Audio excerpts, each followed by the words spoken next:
Hello student. तो आइए हम लेके आ गए हैं आपके लिए एक बहुत ही प्यारा सा वीडियो। और आज के वीडियो में हम जानेंगे कि विद्युत धारा का उसमें प्रभाव क्या होता है।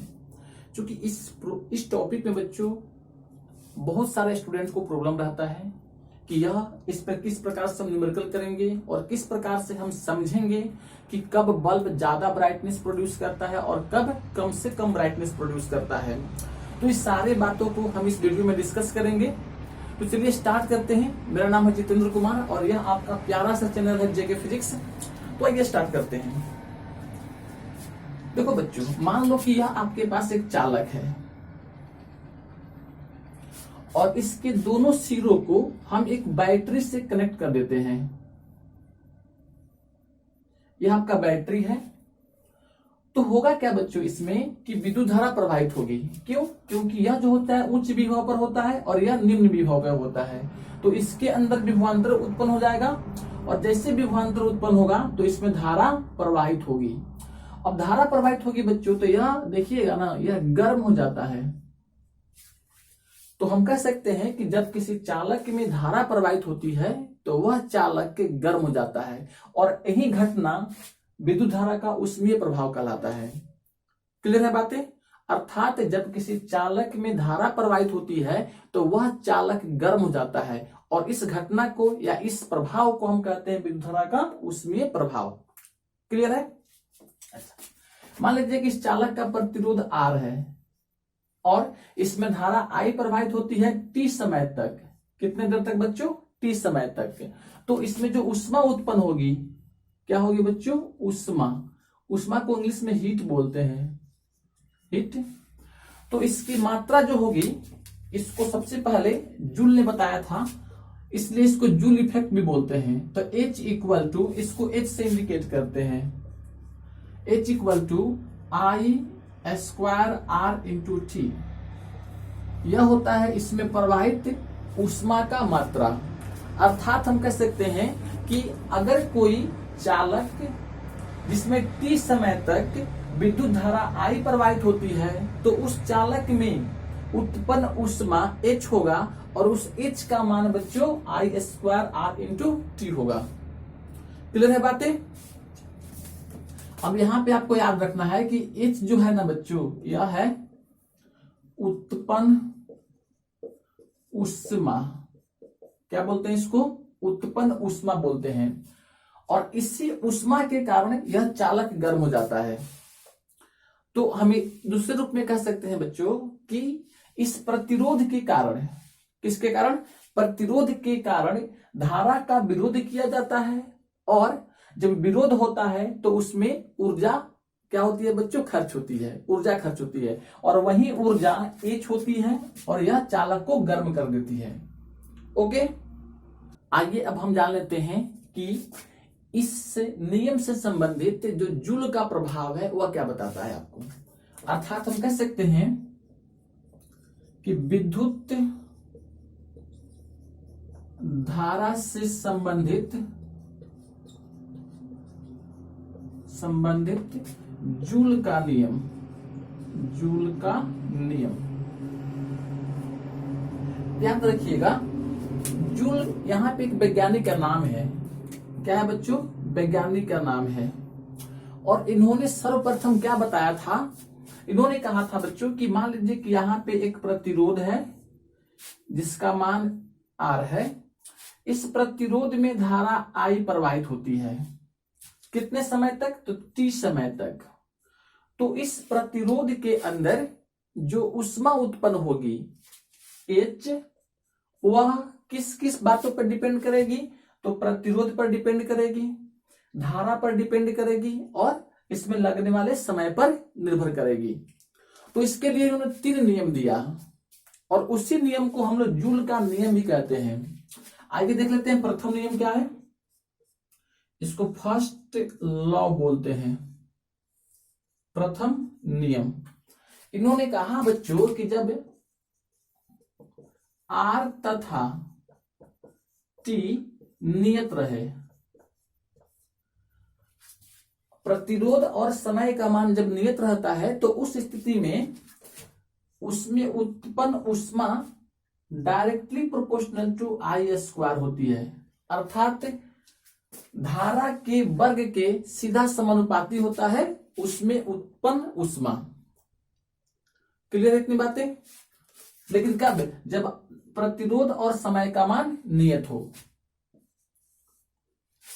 इसके लिए इन्होंने फिर दूसरा नियम दिया जिसको हम सेकेंड लॉ कहते हैं। क्या बोलते हैं बच्चों? इसको सेकेंड लॉ कहते हैं।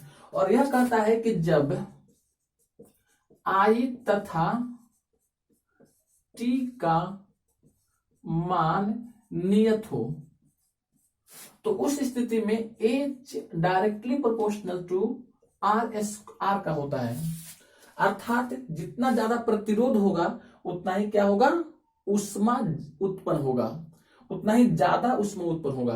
प्रतिरोध का मान कम होगा तो ऊष्मा का मान भी कम होगा। क्लियर है इतनी बातें? फिर इसके लिए इन्होंने थर्ड लॉ भी दिया। थर्ड लॉ इन्होंने कहा बच्चों कि जब तथा I का मान नियत हो तो उस स्थिति में H सीधा समानुपाती होता है T के,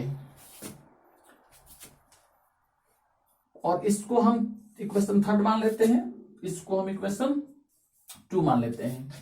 अब देखिए इस तीनों नियम से क्या आपको मालूम चल रहा है कि अगर प्रतिरोध और समय को हम नियत कर दें तो जितना ज्यादा धारा प्रवाहित करेंगे ना उतना ही क्या होगा? ज्यादा से ज्यादा ऊष्मा उत्पन्न होगा, और ऊष्मा उत्पन्न होगा तो यह जो तार होगा वो ज्यादा आपको गर्म महसूस होगा। फिर जब T और I का मान नियत कर दें तो जितना ज्यादा प्रतिरोध होगा उतना ही क्या होगा? ज्यादा से ज्यादा ऊष्मा उत्पन्न होगा। जब R और I का मान नियत कर देते हैं तो जितने समय तक हम धारा प्रवाहित करेंगे प्रतिरोध में उतना ही ज्यादा क्या होगा बच्चों? हीट डेवलप होगा, मतलब कि ऊष्मा का मान ज्यादा होगा। क्लियर है इतनी बातें? आइए तीनों इक्वेशन को हम कंबाइन कर लेते हैं तो लिखेंगे सभी समीकरण को मिलाने पर आप देखिएगा क्या बच्चों कि यहाँ पे H सीधा समानुपाती होता है I स्क्वायर RT के, और यहां से H इक्वल टू हो जाएगा बच्चों ऐसे K I स्क्वायर RT, जहां पे K क्या है? एक नियतांक है, और इस K का मान बच्चों 1 होता है। K इक्वल टू 1 होता है, इसलिए H का फॉर्मूला चलाता है यहां से I स्क्वायर RT, जहां पे H क्या है बच्चों? ऊष्मा है। क्या है? ऊष्मा। यहां पे हम इसको विद्युत ऊष्मा कहते हैं। ओके, इतनी बातें क्लियर है? चलो अब हम बात कर लेते हैं बच्चों कि इस पे प्रश्न कैसे पूछे जाएंगे एग्जाम में। एक तो आपको सीधा प्रश्न रहता है कि विद्युत धारा से संबंधित जूल का नियम क्या है, तो आपको इस तीनों नियम को लिखना है। नेक्स्ट क्वेश्चन क्या पूछ सकता है बच्चों कि अगर हम किसी प्रतिरोध को या दो प्रतिरोध को श्रेणी क्रम में या समानांतर क्रम में लगा देते हैं तो किस बल्ब में ज्यादा से ज्यादा हीट डेवलप होगा और कौन सा बल्ब ज्यादा ब्राइटनेस प्रोड्यूस करेगा, मतलब कि कौन सा बल्ब ज्यादा चमकेगा। तो आइए इसकी बात कर लेते हैं। हेलो स्टूडेंट, तो आइए हम लेके आ गए हैं आपके लिए एक बहुत ही प्यारा सा, एक बहुत ही सुंदर सा क्वेश्चन, और यह क्वेश्चन बच्चों एग्जाम पर्पज से बहुत इंपॉर्टेंट है, क्योंकि इससे एक क्वेश्चन जरूर बनता है एग्जाम में। तो जो भी स्टूडेंट क्लास 12 में है और इस वीडियो को देख रहे हैं तो उनके लिए बहुत ही फायदेमंद है। तो चलिए स्टार्ट करते हैं, देखते हैं क्वेश्चन क्या है। कह रहे हैं कि जब दो बल्ब 100 वाट तथा 220 वोल्ट तथा 60 वाट एवं 220 वोल्ट जिसे श्रेणी क्रम में जोड़ा गया है तो कौन सा बल्ब ज्यादा चमकेगा। क्या होगा बच्चों? ज्यादा चमकेगा, मतलब कि ज्यादा से ज्यादा ब्राइटनेस प्रोड्यूस करेगा। तो क्वेश्चन आपको समझ में आ गया। चलिए देखते हैं इसका आंसर क्या होगा बच्चों। सबसे पहले तो हम ये जानेंगे कि जो लिखा हुआ है 100 वाट और 220 वोल्ट, 60 वाट और 220 वोल्ट, इसका मतलब क्या है। देखो इसका मतलब होता है कि अगर कोई बल्ब, यह जो बल्ब है बच्चों ए नंबर वाला, यह 220 वोल्ट पर जोड़ा जाए तो 1 सेकेंड में 100 जूल का ऊर्जा खर्च करता है। इसे अगर हम 220 वोल्ट के स्रोत के साथ जोड़ते हैं तो यह 1 सेकेंड में 60 जूल ऊर्जा क्या करता है बच्चों, खर्च करता है। अच्छा, अब जरा सोच के बताओ कि इसका पावर ज्यादा है, पावर, और इसके पावर को P2 कह दें तो P1 is greater than P2 है। दोनों के प्रतिरोध की बात करें, दोनों के प्रतिरोध की बात करें, मतलब रेसिस्टेंस की बात करें, तो किसका रेसिस्टेंस ज्यादा होगा बच्चों, जिसका पावर कम से कम होता है ना उसका रेसिस्टेंस ज्यादा होता है, याद रखिएगा। और इसको हम एक फॉर्मूला से भी समझ लेते हैं।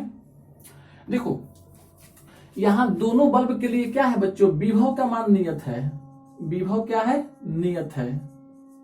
अभी हम इसको किसी स्रोत में नहीं जुड़े हुए हैं, ठीक है, ध्यान रखिएगा, ना तो इसको श्रेणी क्रम में जुड़े हैं ना तो पैरेलल में। अभी हम आपको ये बता रहे हैं कि दोनों बल्ब को अलग अलग अगर हम देख रहे हैं तो दोनों में से किसका प्रतिरोध का मान ज्यादा है, किसका कम। तो देखिए विभव का मान इसके लिए भी सेम है, इसके लिए भी सेम है। तो यहां से फॉर्मूला बनता है बच्चों P इक्वल टू V² बट्टे R। ये फॉर्मूला होता है P का, P मतलब शक्ति का। यहां से R का मान निकाल लोगे ना तो यह V² बट्टे P होगा। अब देखो V का मान तो नियत है दोनों में, क्योंकि ये भी कितना पे 220 वोल्ट पर और ये भी कितना पे 220 वोल्ट पे। तो P का मान जिसका ज्यादा होगा उसके लिए प्रतिरोध का मान कम से कम होगा, और P का मान इसके लिए ज्यादा है ना 100 वाट के लिए, और इसके लिए कम से कम है, तो इसका प्रतिरोध क्या हो जाएगा बच्चों, कम, और इसका प्रतिरोध ज्यादा हो जाएगा। क्लियर है बातें। उसी प्रकार समझ सकते हैं यहाँ पे कि RA इज लेस देन क्या हो जाएगा बच्चों, R2 हो जाएगा। अर्थात इसका प्रतिरोध RA और इसका प्रतिरोध है R2, और यह क्या है, RA is less than R2 है। इतनी बातें क्लियर है। अलग अलग बल्ब को हमने समझ लिया कि जिसके पास शक्ति ज्यादा उसका प्रतिरोध कम, और जिसके पास शक्ति कम उसके पास प्रतिरोध का मान ज्यादा है। क्लियर है इतनी बातें। अब आइए अगर इसे हम श्रेणी क्रम में जोड़ दे दोनों बल्ब को ऐसे,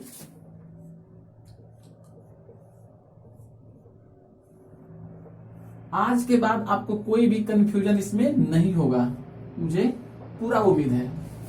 देखिए यहां पे बल्ब A है और यहां पे बल्ब B है, इसको हमने एक बैटरी के साथ जोड़ दिया है। अच्छा एक सोच के बताओ कि बैटरी के साथ जैसे जोड़ा तो दोनों बल्ब कैसे जोड़े हैं, श्रेणी क्रम में। और श्रेणी क्रम में आपको बताए थे कि I का मान क्या होता है बच्चों, नियत होता है। नियत का मतलब कि दोनों में समान धारा प्रवाहित होगी, जो भी धारा यहां से निकलेगी ऐसे जाएगी और यहां भी जाएगी और यहां भी जाएगी। क्लियर है। तो जो भी धारा यहां से निकली वह दोनों में समान रूप से प्रवाहित हो रही है। तो जरा सोच के बताओ कि श्रेणी क्रम में किसका मान नियत, धारा का मान नियत। अगर I का मान क्या है, नियत है दोनों बल्ब के लिए, तो दोनों में उत्पन्न हीट का मान हम निकाल लेते हैं। तो मान लेते हैं कि इसमें हीट H1 और यहां पे हीट H2 डेवलप होता है। फर्स्ट बल्ब के लिए क्या फॉर्मूला लिखोगे, H1 equal to I² RT ऐसा होगा, और इसका प्रतिरोध R1 है तो हमने यहां पे R1 लिख दिया। इसके लिए लिखोगे तो H2 बराबर यहां से I² और R2 यहां से T। अब दोनों में तुलना करते हैं। देखो यहां भी धारा और यहां भी धारा क्या है बच्चों, नियत है। अब जिसके पास ज्यादा प्रतिरोध होगा, देखो ध्यान से, जिसके पास ज्यादा प्रतिरोध होगा उसके पास हीट का मान क्या होगा, ज्यादा होगा। अब देख लीजिए दो बल्ब था A और B, किसके पास ज्यादा प्रतिरोध था, इसके पास, तो इसके पास प्रतिरोध ज्यादा, तो इसका भी हीट का मान ज्यादा हो जाएगा। मतलब कि हम यहां पे कह सकते हैं कि यहां से देखो R2 जो है ना यह ग्रेटर देन R1 है, इसलिए क्या हो जाएगा बच्चों, यहां से H2 ग्रेटर देन H1 हो जाएगा ना। बातें समझ में आ रही है। अर्थात जिस बल्ब के पास ज्यादा H होता है वह ज्यादा चमकता है, और H2 के पास मतलब कि सेकेंड बल्ब के पास क्या है, ज्यादा से ज्यादा हीट है, तो यह क्या होगा बच्चों, ज्यादा चमकेगा कंपेयर टू A। अर्थात हम कह सकते हैं बच्चों कि B का जो ब्राइटनेस है, क्या है बच्चों, ब्राइटनेस, वह क्या है, ग्रेटर देन A है, A के ब्राइटनेस से। क्लियर ये बातें। अर्थात बल्ब B A के कंपेयर में ज्यादा चमकेगा। ज्यादा ब्राइट होगा। तो इतना में तो कोई कंफ्यूजन नहीं बच्चों। अच्छा, अगर यही क्वेश्चन कहा होता कि दोनों बल्ब को हम समानांतर क्रम में लगा देते हैं तब क्या होगा, तो देखो यहां तक का मैकेनिज्म सेम रहेगा सबके लिए, क्योंकि यह अलग अलग निकाला गया ना बल्ब का, और यहां पे अगर मैकेनिज्म बदल जाएगा। अगर दोनों को हम समानांतर क्रम में जोड़ दें ऐसे, यदि दोनों को समानांतर क्रम में जोड़ दिया जाए, जैसे मान लो कि यह पहला बल्ब है यहां पे, और यहां से दूसरे बल्ब को हम ऐसे जोड़ देते हैं, और इस यहां से एक बैटरी लगा देते हैं। यह बल्ब ए है और यह बल्ब बी है। इसके प्रतिरोध को R1 कहा था, इसके प्रतिरोध को R2, और हम निकाल चुके हैं यहां से कि R1 is less than R2 है, ऐसे मतलब कि ए का प्रतिरोध बी के प्रतिरोध से कम है। अब देखो बच्चों, जब भी समानांतर क्रम में जुड़ा होगा, कैसे जुड़ा होगा, समानांतर क्रम में, मतलब कि पैरेलल कॉम्बिनेशन होगा, तो दोनों का भी का मान नियत होगा। दोनों के लिए क्या होगा बच्चों, भी का मान नियत है। अब देखो यहां पे जो करंट आता होगा, यहां पे और यहां पे करंट, अलग अलग करंट आएगा, लेकिन दोनों क्या है, समान विभवांतर पे कार्य कर रहा है। तो इस कंडीशन में मान लेते हैं कि यहां पे जो H1 डेवलप हुआ, H1 हीट प्रोड्यूस हुआ, और इसमें H2 हीट प्रोड्यूस हुआ। अगर हम लिखें फॉर फर्स्ट बल्ब, मतलब कि पहले बल्ब के लिए, तो H1 का फॉर्मूला क्या हो जाएगा, H1 इक्वल टू यहां से V²/R1। अब आपके माइंड में क्वेश्चन आ गया होगा कि सर ये वाला फॉर्मूला काहे नहीं लिख रहे हैं, ऐसे I²R T वाला फॉर्मूला, ये वाला फॉर्मूला क्यों नहीं लिख रहे हैं बाबू। देखिए यहाँ पे I1 अलग अलग ना है, यहाँ पे I1 हो जाएगा, यहाँ पे I2 होगा, तो ये वाला फॉर्मूला लिखेंगे ना तो हमको I1 I2 का मान निकालना पड़ेगा, जो कि बहुत कॉम्प्लिकेट है डिसाइड करना, इसलिए ये वाला फॉर्मूला हम नहीं लिखते हैं। और हमको मालूम है कि विभव दोनों में क्या है बच्चों, नियत है ना, सेम है, तो हम तुलना करने में आसान होगा, इसलिए हम क्या करते हैं बच्चों, ये वाला फॉर्मूला अप्लाई करते हैं। क्लियर है इतनी बातें। अच्छा, अगर हम बल्ब सेकेंड के लिए बात करें, फॉर सेकेंड बल्ब, तो इसके लिए कितना हो जाएगा, H2 बराबर यहां से V² अब बट्टा यहां से R2 इंटू T हो जाएगा। अब देखो जरा ध्यान से, किसके पास प्रतिरोध कम है, ए वाला के पास में कम है ना, इस ए वाला बल्ब के पास प्रतिरोध कम है, तो यहां देखो R1 का मान R2 से क्या है, कम है, अर्थात यहां पर जो हीट डेवलप होगा वह ज्यादा होगा और यहाँ पे कम से कम होगा। तुम चाहो तो डिवाइड भी कर सकते हो दोनों को, ठीक है, हम डिवाइड भी बता देते हैं आपको। देखिए अगर हम H1/H2 निकाल दें पहला इक्वेशन में, इसको हम इक्वेशन 1 कह दें, इसको 2 कह दें, और H1 में H2 से भाग करेंगे ना, तो यहाँ देखो VT कट जाएगा, और यहां से बच्चों आ जाएगा R2/R1। समझ रहे हैं। अच्छा, यहां पे आपको बता चुके हैं कि R2 का मान R1 से ज्यादा है, तो इस पूरे का मान क्या हो जाएगा बच्चों, 1 से बड़ा हो जाएगा, अर्थात यहां से H1 बराबर R2/R1 इंटू यहां से H2 होगा। अब देखो यह पूरा का मान जो है ना बच्चों, वह 1 से बड़ा है, तो हम कह सकते हैं कि यहाँ पे H1 is greater than H2 हो जाएगा। जैसे मान लो कि इसका मान अगर 2 चला है, समझ रहे हो ना, क्योंकि R2 R1 से बड़ा है, यहाँ पे पहले कह चुका है क्या है, तो यहां से H1 का मान क्या होगा, H2 से भी बड़ा होगा, अर्थात हम कह सकते हैं कि जो पहला बल्ब होगा ना वह ज्यादा चमकेगा, और दूसरा बल्ब क्या होगा, कम से कम चमकेगा, मतलब कि यह कम से कम हीट प्रोड्यूस करेगा, यह ज्यादा से ज्यादा हीट प्रोड्यूस करेगा। क्लियर है। अर्थात इस कंडीशन में जो ब्राइटनेस होगा वह ए का ब्राइटनेस ग्रेटर देन क्या होता है बच्चों, बी के ब्राइटनेस से। क्लियर है इतनी बातें। तो अब आपको उल्टा याद रखना है। कैसे याद करोगे कि जब श्रेणी क्रम में होगा तो कम पावर का बल्ब ज्यादा चमकता है, और जब समानांतर क्रम में होगा तो ज्यादा पावर का बल्ब ज्यादा चमकता है। ओके, क्लियर है इतनी बातें, कोई कंफ्यूजन। यहां से हमने आपको प्रूफ करके बता दिया है कि कैसे कैसे होता है सारा मैकेनिज्म, तो आज के बाद आपको इसमें कोई भी कंफ्यूजन नहीं रहेगा। और ना ही रहना चाहिए। चलिए फिर मिलते हैं अगले वीडियो में। जय हिंद, जय भारत।